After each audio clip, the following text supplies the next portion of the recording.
I left the tattoo industry. Because of abuse and toxic masculinity, no one talks about what it's really like. I've been tattooing for some time. I came into it with passion, thinking the industry would be as meaningful as the art itself. I completed my apprenticeship, became a licensed artist, and made a lot of amazing clients along the way. But over time, I realized that behind the needles and ink, there's a side of this world people don't ever talk about. At one point, I worked at a studio where 3 artists, including myself, left after a confirmed sexual assault by another artist. The studio owner chose to protect their image instead of doing the right thing. They were a sponsored artist through a well-known tattoo brand and didn't want to risk losing that status. Nothing happened to the person responsible. We walked away, disillusioned. I moved on, still hoping other places would be different. Eventually, I began working at a shop owned by someone who had appeared on a very popular tattoo TV show. At first, it felt like a big opportunity, a chance to grow under someone experienced. But that didn't last long. What started as mentorship quickly became belittlement. They made constant comments about my body, called me fat, said I wasn't man enough, criticized how I stood, spoke, or carried myself. I was told I came off too feminine. I liked anime and cartoon-style artwork, which they mocked relentlessly. Their friends would join in, which only made it worse. I stayed because I needed this money to survive, and swapping shops is no easy thing, especially for your clients. They continued to berate me for things like using an iPad to draw, yelling that digital art isn't real art, insisting only pencil and paper were acceptable.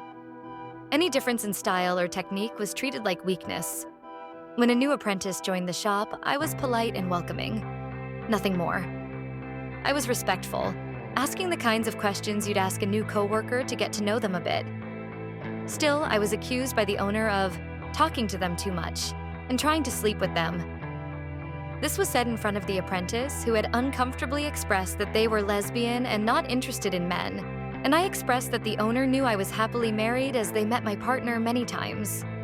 After that, the apprentice stayed silent, new to the shop, clearly uncomfortable as I got yelled at for making friendly conversation. Then it got even more bizarre. The owner began claiming I had intestinal parasites, openly stating that he was checking the flush toilet after I used it, and even tried to teach me how to wipe properly like I was a child. I've never had hygiene issues in my life, but I still went to a doctor just to be safe in case they did see something. I was told I was perfectly healthy. It was never about hygiene. It was about humiliation and control. Clients weren't treated much better. I watched someone get a truly awful tattoo from another artist in the shop. They returned when it was healed, complained, and asked for a refund. They were forced to sign an NDA with a clause that prevented them from leaving a bad review or speaking negatively about the shop. Their choices were take the refund and stay silent, or keep the tattoo and speak up.